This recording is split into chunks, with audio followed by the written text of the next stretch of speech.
이상한 나라의 앨리스는 그냥 어린이 동화처럼 시작하지만 사실은 말장난과 풍자가 가득한 작품입니다. 토끼를 따라 이상한 세계로 떨어진 소녀의 모험이죠.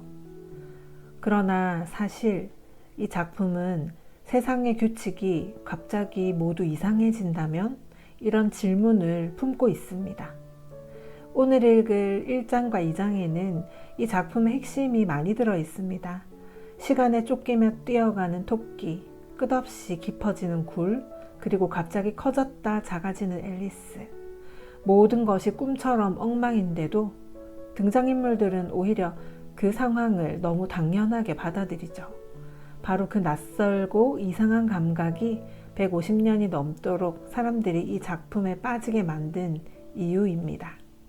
그리고 하나 재미있는 점은 원작에는 영어 특유의 말장난과 언어 유희가 정말 많다는 겁니다.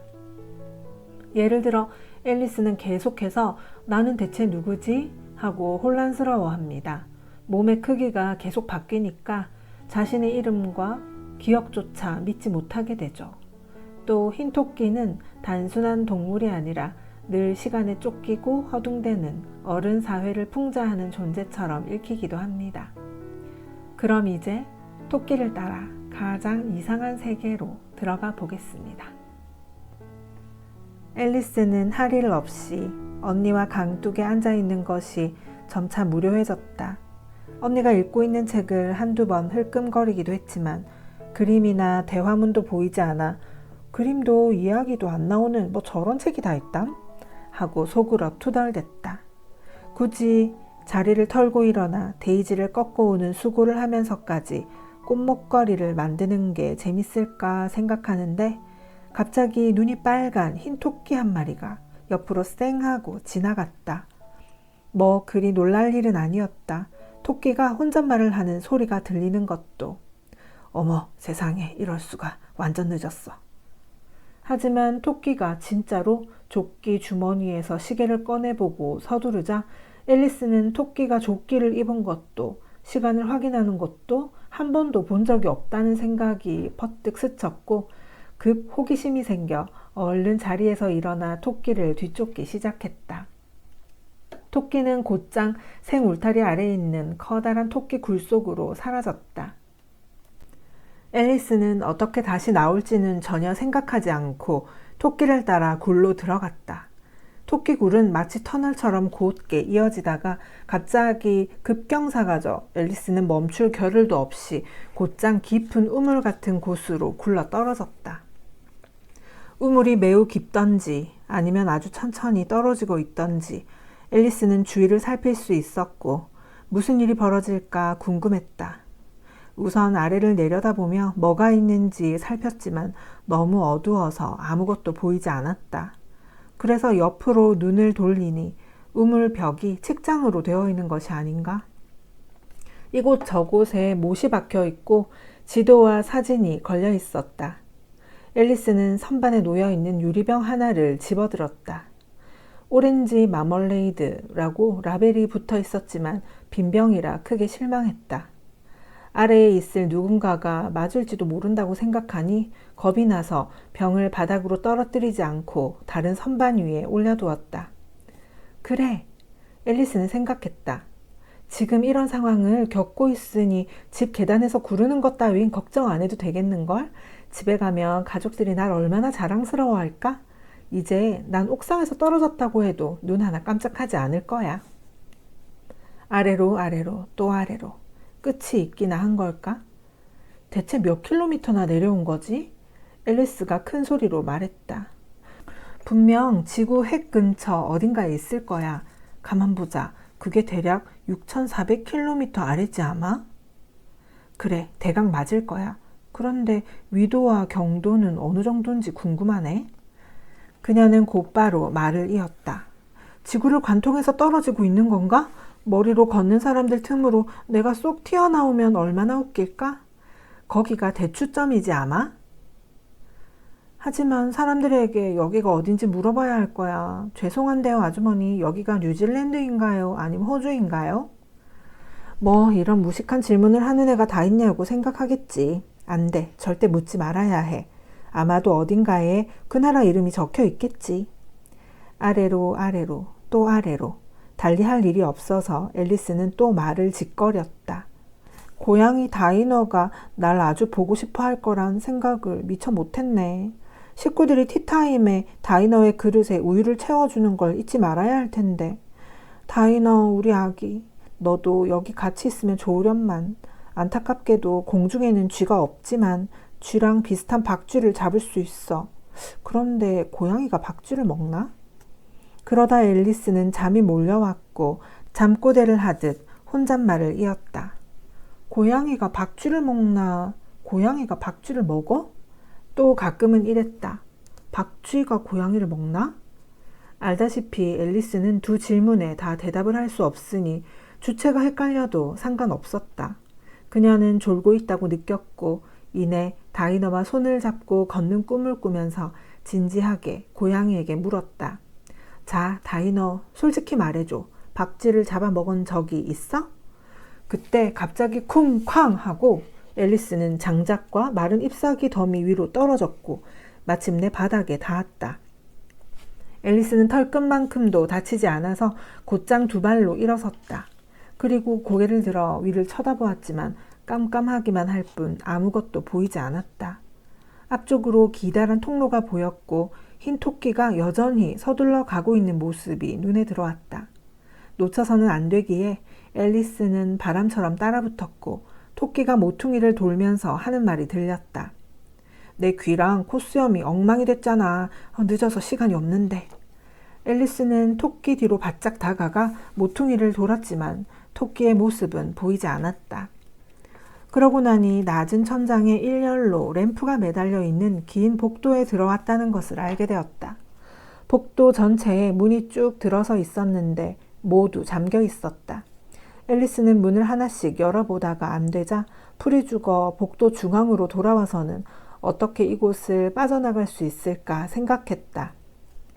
그런데 갑자기 다리가 3개인 작은 유리 탁자가 눈에 들어왔다.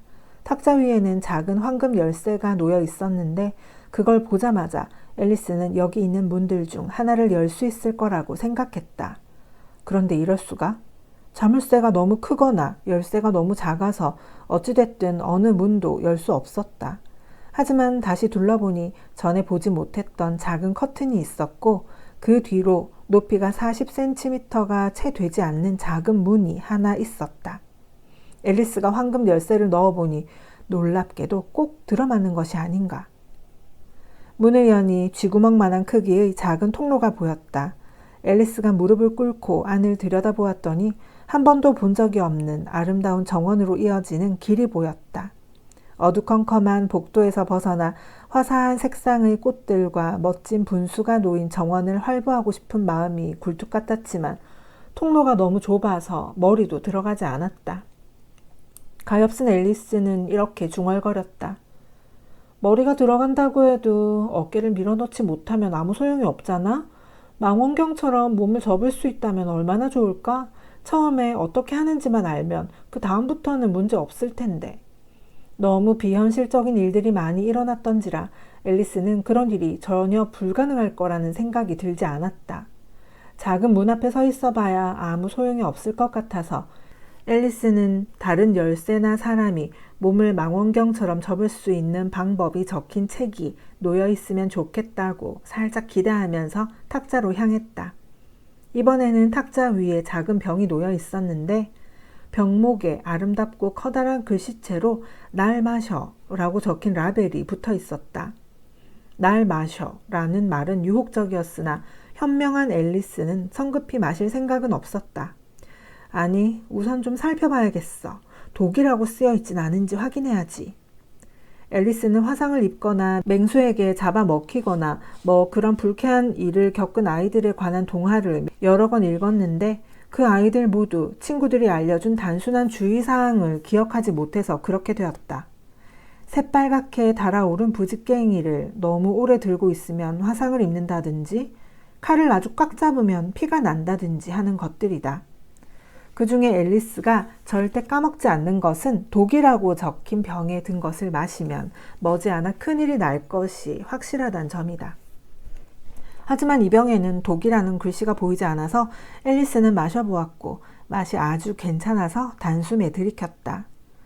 참 오묘한 기분이 드는걸. 이제 망원경처럼 몸을 접을 수 있게 될 거야. 정말 그렇게 되었다. 앨리스는 키가 25cm로 줄어들었다. 작은 문을 통해서 아름다운 정원으로 갈 수 있게 되었다고 생각하니 얼굴이 밝아졌다. 그렇지만 우선은 몇 분 동안 기다리며 더 줄어드는지 확인해야 했다. 그러려니 조금 불안해져서 앨리스는 혼잣말로 중얼거렸다. 이러다가 초처럼 다 녹아 없어지는 건 아닌지 몰라. 그러면 어떡하지? 그러고는 마지막 불씨까지 다 타고 없어진 초가 어떤 모습일지 상상해 보았는데 실제로 그런 걸 한 번도 본 적이 없었다. 잠시 뒤 더 이상 아무런 일도 일어나지 않자 앨리스는 곧바로 정원으로 가기로 했는데 세상에 가여워라. 문 앞으로 갔을 때 황금 열쇠를 가져오지 않았다는 걸 깨닫고 다시 탁자로 돌아갔지만 손이 닿지 않았다. 유리로 된 탁자라 열쇠가 훤히 비쳐 보여서 다리 하나를 붙잡고 올라가려고 애썼지만 너무 미끄러웠다. 아무래도 방법이 없자 가여운 앨리스는 바닥에 주저앉아 울기 시작했다. 진정해. 울어봐야 아무 소용없어. 앨리스는 매정한 목소리로 스스로를 다그쳤다. 딱 여기까지만 우는 거야. 대개 앨리스는 자신에게 아주 좋은 조언을 해주는 편이었는데 가끔은 스스로를 아주 혹독하게 꾸짖어 눈물을 쏙 뺐다. 혼자서 두 사람의 역할을 하는 것을 아주 좋아해서 자신과 그렇게 내기를 하면서 속임수를 쓰려다 자기 뺨을 때리려고 한 적도 있었다. 하지만 지금은 소용이 없겠지. 앨리스가 생각했다.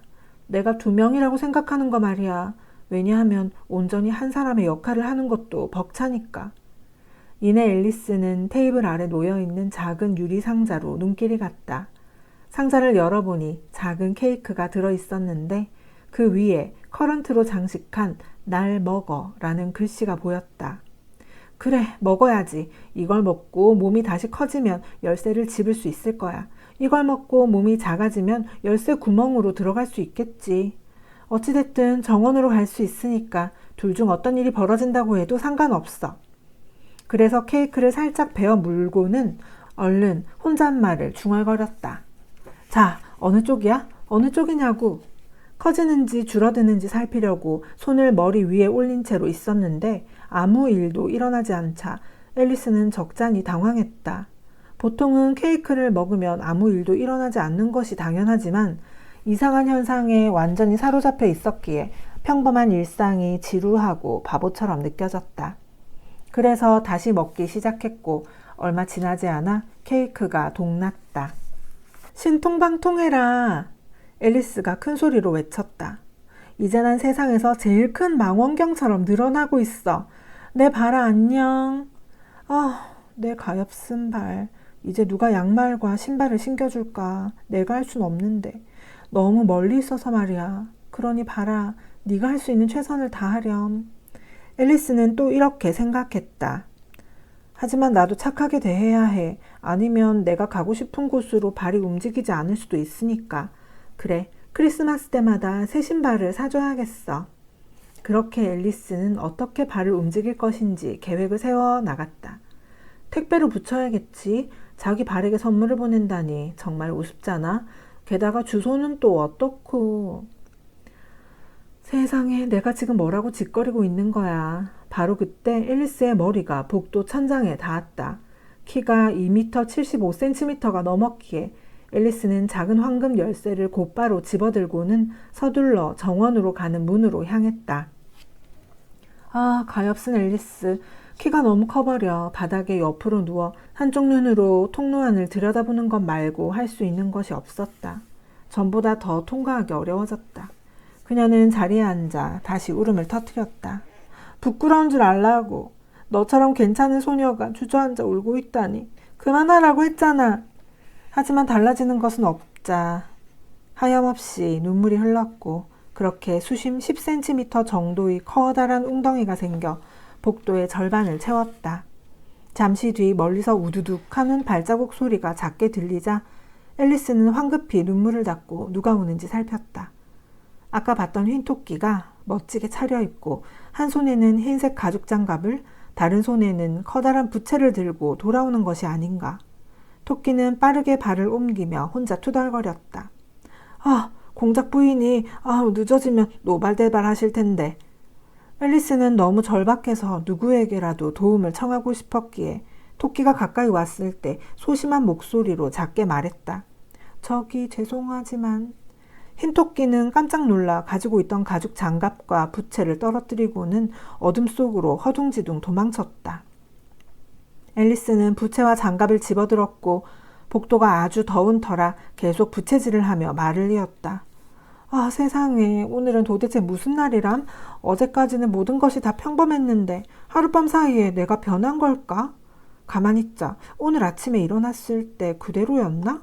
살짝 달라진 것 같은 기분을 느낀 것 같기도 한데, 하지만 내가 전과 같지 않다면 궁금해지네? 그럼 난 누구지? 이건 정말 큰 수수께끼야.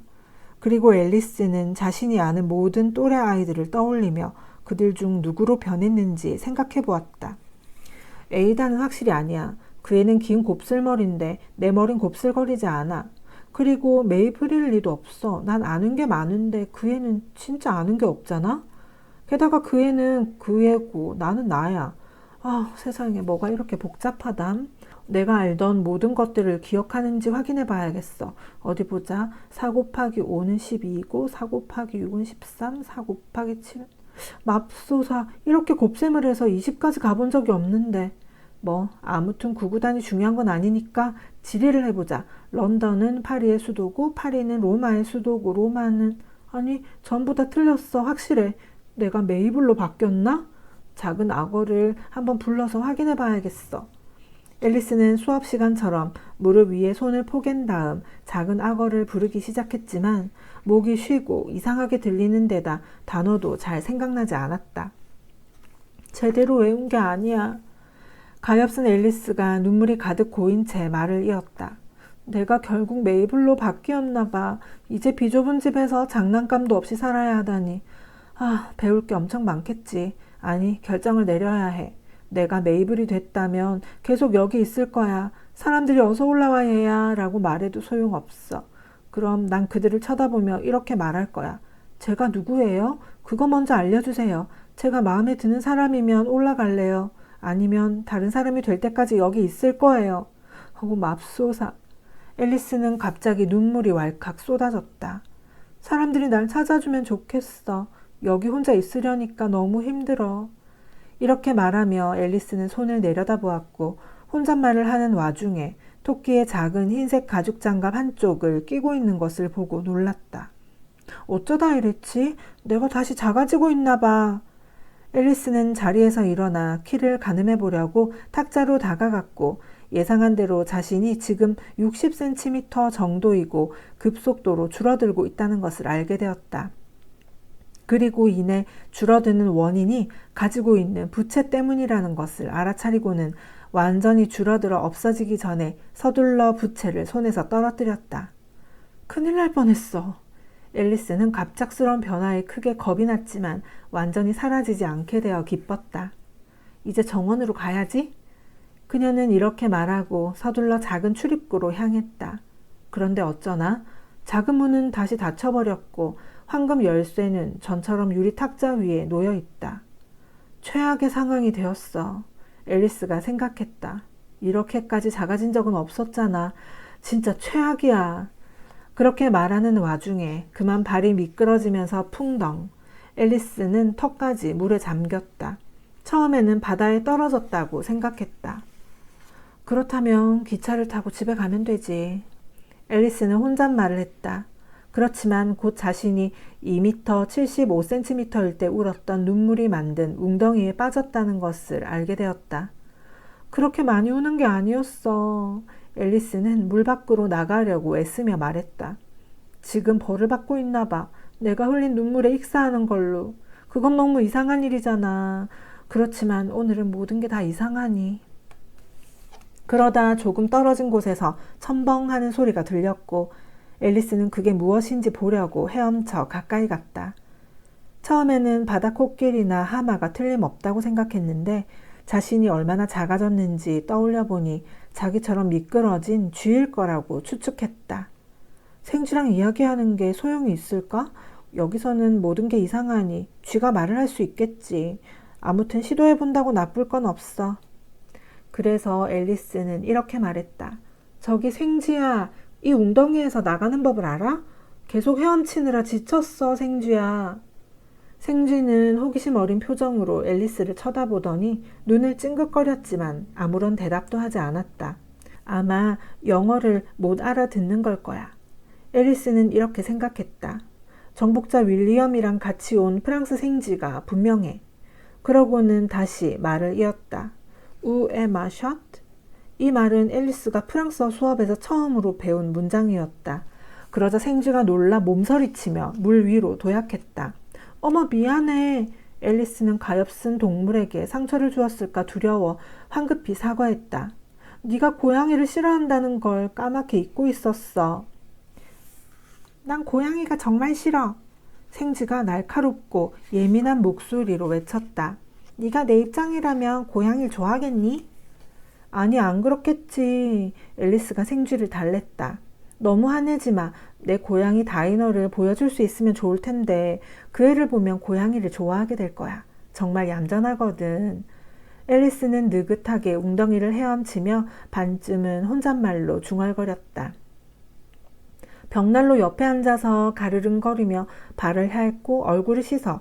다이너를 껴안으면 푹신하고 좋아. 게다가 쥐도 아주 잘 잡아. 미안해. 앨리스가 다시금 큰 소리로 사과했지만 생쥐는 온몸에 털을 세웠다. 그녀는 생쥐가 공격적인 태세를 취했다는 것을 알 수 있었다. 네가 내키지 않으면 우리 다이너 이야기는 그만두는 게 좋겠어. 우리라니? 생쥐가 머리부터 발끝까지 몸을 부들부들 떨며 말했다. 마치 내가 좋아서 고양이 이야기를 꺼낸 것처럼 말하는구나. 우리 가족은 항상 고양이 싫어했어. 형편없어. 저급하고 천박한 것들. 다시는 그 이름을 입에 올리지 마. 절대로 안 그럴게. 앨리스는 이렇게 말하며 재빨리 대화의 주제를 바꿨다. 너는 그러니까 개는 좋아해? 생쥐가 대답을 하지 않자 앨리스는 열심히 설명했다. 우리 집 근처에 아주 귀여운 강아지가 있는데 너한테 보여주고 싶어. 눈동자가 밝은 색의 테리어인데 맞다. 곱슬거리는 갈색 털이 길어. 공을 던지면 잘 물어오고 밥 먹기 전에 앉아서 기다리는 것 등 뭐 다 잘해. 너무 많아서 내가 다 기억은 못하지만 아무튼 키우는 농부 아저씨가 그러는데 그 개가 쓸모가 많아서 100파운드는 좋게 받을 수 있을 거라고 했어. 쥐도 잘 잡아 죽인다고 했는데 어머나. 앨리스는 슬픈 목소리로 탄식했다. 내가 또 널 불쾌하게 했구나. 생쥐가 최대한 빨리 앨리스에게서 벗어나려고 세차게 헤엄치느라 웅덩이가 크게 요동쳤다. 앨리스는 생쥐를 향해 애원하는 목소리로 외쳤다. 생쥐야 다시 돌아와. 네가 싫다면 고양이도 개 이야기도 안 할게. 쥐가 그 소리를 듣고는 방향을 틀어 천천히 그녀에게 헤엄쳐왔다. 생쥐는 꽤 창백한 얼굴이었고 낮고 떨리는 목소리로 이렇게 말했다. 물가로 헤엄쳐가자. 그 다음엔 내 이야기를 들려줄게. 그러면 내가 왜 그렇게 고양이와 개를 싫어하는지 이해하게 될 거야. 마침 물에 빠진 새와 동물들로 웅덩이가 복잡해서 벗어나기 좋은 때였다.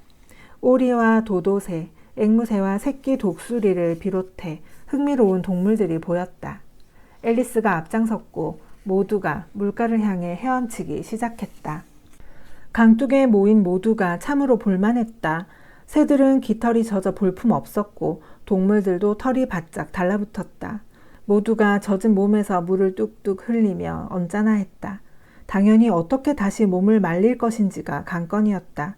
이 주제를 두고 토론이 벌어졌고 몇 분 뒤 앨리스는 마치 평생 동안 알고 지낸 것 마냥 이들과 자연스럽게 이야기를 하고 있는 자신을 보고 놀랐다.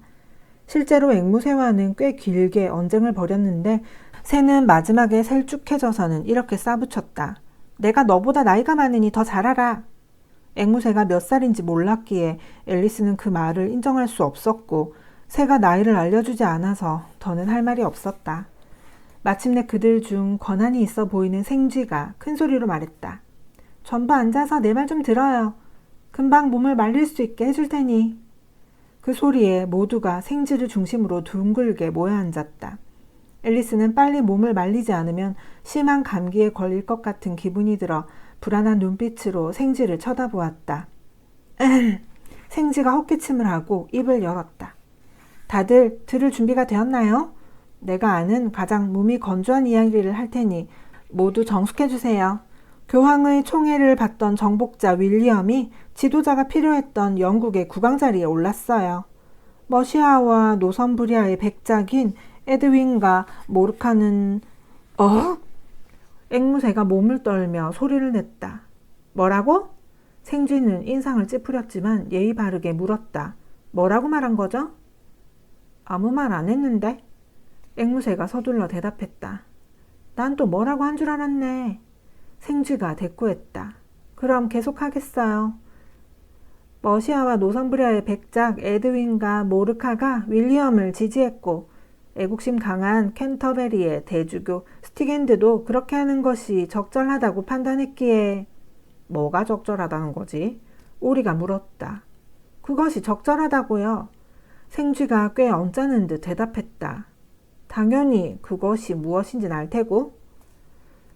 그것이 무슨 뜻인지는 알지만 나한테 그것은 대개 개구리나 애벌레를 의미한다고. 그러니까 내 말은 대주교가 무엇을 적절하다고 판단했느냐고. 생쥐는 이 질문이 무슨 뜻인지 이해하지 못했고 서둘러 말을 이었다. 에드거 에설링님과 함께 윌리엄을 만나 그에게 왕관을 씌워주는 것이 적절하다고 판단했습니다. 초반에 정복자 윌리엄은 온건하게 다스렸죠. 하지만 노르만족의 오만함은 생쥐가 이야기를 하다 말고 앨리스를 쳐다보며 물었다. 몸이 좀 말랐니? 아니, 아직 많이 젖었어. 앨리스가 우울한 목소리로 말했다. 전혀 마르는 것 같지 않아. 그렇다면 도도새가 자리에서 일어나 진지하게 말했다. 이 회의를 중단하고 곧바로 한층 활동적인 방안을 강구하는 것이. 좀 알아듣게 말해요. 새끼 독수리가 외쳤다. 무슨 말인지 하나도 못 알아듣겠고 그쪽도 전혀 믿음이 가지 않아요. 새끼 독수리는 웃음을 감추려 고개를 숙였다. 다른 새들은 티나게 킥킥거렸다. 내가 하고 싶은 말은 도도새가 방어적인 목소리로 말했다. 우리가 몸을 말릴 가장 좋은 방법은 코커스 경주라는 겁니다. 코커스 경주가 뭐예요? 앨리스가 물었다. 그다지 궁금한 건 아니었지만 도도새가 누군가는 반응을 보여줘야 한다는 식으로 중간에 말을 멈췄고 누구도 선뜻 말할 것 같지 않아서 나선 거였다. 그건 도도새가 대답했다. 직접 해보는 것이 가장 좋은 설명입니다. 우선 도도새는 크게 원을 그린 다음 모두를 그 위 이곳 저곳에 배치했다. 하나 둘 셋 출발과 같은 구령도 없이 모두가 내킬 때 뛰었다가 내킬 때 멈췄다가 해서 경주가 언제 끝나는지 알기 어려웠다. 그렇지만 30분 정도 달리고 나니 몸이 꽤 말랐고 도도새가 갑자기 소리쳤다. 경주가 끝났어요. 그리고 모두가 한 곳에 모여 숨을 헐떡이며 이렇게 물었다. 그런데 누가 이긴 거죠? 이 질문에 도도새도 쉽게 대답할 수 없어 한참을 자리에 앉아 손가락 하나로 이마를 짚은 채 생각했고 나머지는 조용히 기다렸다. 그리고 마침내 도도새가 말했다. 모두가 우승자니 모두 상을 받아야 합니다. 그럼 상은 누가 주나요? 여러 목소리들이 이렇게 물었다. 당연히 그녀가 주겠죠. 도도새가 앨리스를 가리켰고 모두가 주위로 모여들어 번잡스럽게 외쳤다. 상을 줘, 상을 달라고. 앨리스는 어떻게 해야 할지 몰라 난감해하다가 주머니에 손을 넣어보았고 호두 사탕 봉지를 꺼내 모두에게 부상으로 나누어 주었다. 모두에게 하나씩 나눠주니 딱 맞아 떨어졌다. 하지만 저에도 상을 받아야 하잖아요? 생쥐가 말을 꺼냈다. 물론입니다. 도도새가 아주 근엄하게 말했다. 주머니에 또 뭐가 들었지? 도도새가 앨리스를 향해 몸을 돌리며 물었다. 골무 하나뿐이야. 앨리스가 슬픈 목소리로 대답했다. 이리 건네줘. 도도새가 말했다. 그러자 모두가 다시금 그녀 주위로 모여들었고 도도새는 골무를 건네주며 이렇게 말했다. 이 우아한 골무를 수여하는 바입니다. 이 짤막한 발표가 끝나자 모두가 환호성을 질렀다. 앨리스는 이 모든 일이 정말 터무니없다고 생각했지만 모두가 너무 진지해 차마 웃을 수 없었고 딱히 할 말도 생각나지 않아 그냥 가볍게 목례를 한 뒤 골무를 받아들고 최대한 진지한 표정을 지었다. 그런 다음 모두가 호두사탕을 먹었다. 그 과정에서도 한바탕 시끌벅적 소동이 일었다. 큰 새들은 사탕이 너무 작아 맛을 음미하지 못했다고 불평했고 작은 새들은 사탕이 목에 걸려 등을 두드려 달라고 아우성쳤다. 그러나 모두가 먹고 난 뒤 다시 둥글게 모여 앉았고 생지에게 이야기를 더 해달라고 부탁했다. 네가 겪은 일을 말해준다고 약속했잖아. 앨리스가 입을 열었다. 왜 네가 옹이와 멍이를 싫어하는지 말이야. 앨리스는 이 말을 속삭이면서 혹시나 또 생쥐가 겁을 낼까봐 걱정이 되었다. 그건 꼬리에 꼬리를 무는 아주 길고 슬픈 이야기야. 생쥐가 앨리스를 쳐다보며 한숨을 내쉬었다. 당연히 길겠지. 앨리스는 고개를 숙여 생쥐의 꼬리를 살폈다. 그런데 왜 꼬리가 꼬리를 물어 슬프다고 말하는 거야?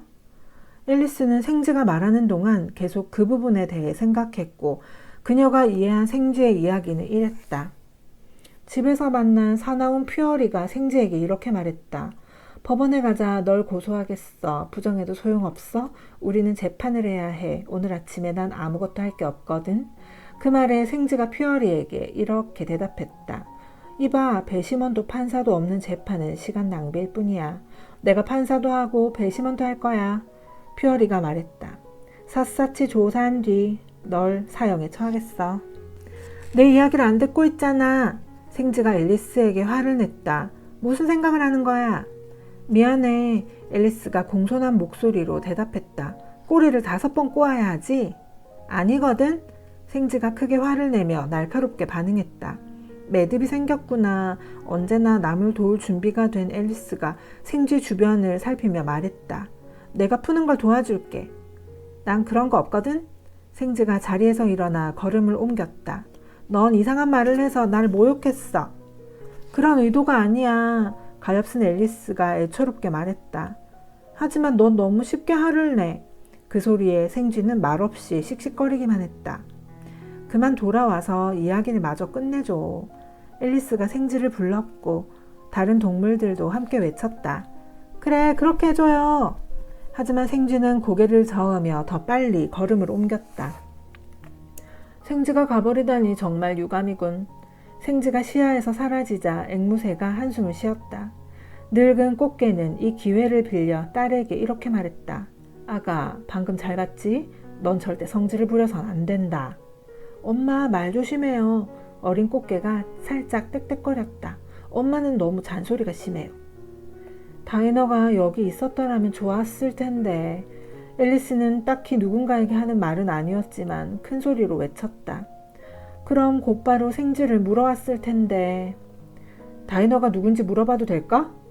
앵무새가 말했다. 앨리스는 항상 반려동물에 대해 이야기할 준비가 되어 있었기에 곧바로 대답했다. 다이너는 내 고양이야. 쥐를 진짜 잘 잡아. 아, 새를 쫓는 것도 보고 싶은데 작은 새를 잽싸게 낚아채 잡아먹거든. 이 말에 동물들 사이에 일대 소동이 벌어졌다. 늙은 제비가 아주 조심스럽게 몸을 감싸더니 이렇게 말했다. 난 빨리 집에 가야겠어. 밤 공기가 목에 안 좋거든. 카나리아는 떨리는 목소리로 새끼들에게 말했다. 얘들아, 어서 이리 와. 전부 잠잘 시간이야. 여러 가지 핑계로 모두가 자리를 뜨고 앨리스는 곧 혼자 남겨졌다. 다이너 이야기를 하는 게 아니었는데. 앨리스는 침울한 목소리로 혼잣말을 했다. 여긴 아무도 다이너를 좋아하지 않는 것 같아. 세계 최고의 고양이인데. 아, 내 예쁜 다이너. 널 다시 볼 수 있을지 모르겠어. 가엾은 앨리스는 아주 외롭고 비참한 기분이 들어 다시 눈물을 흘렸다. 그런데 잠시 뒤 멀리서 가벼운 발걸음 소리가 들렸고 앨리스는 생쥐가 마음을 바꿔 이야기를 끝내러 오는 것일까 살짝 기대하며 고개를 돌려보았다.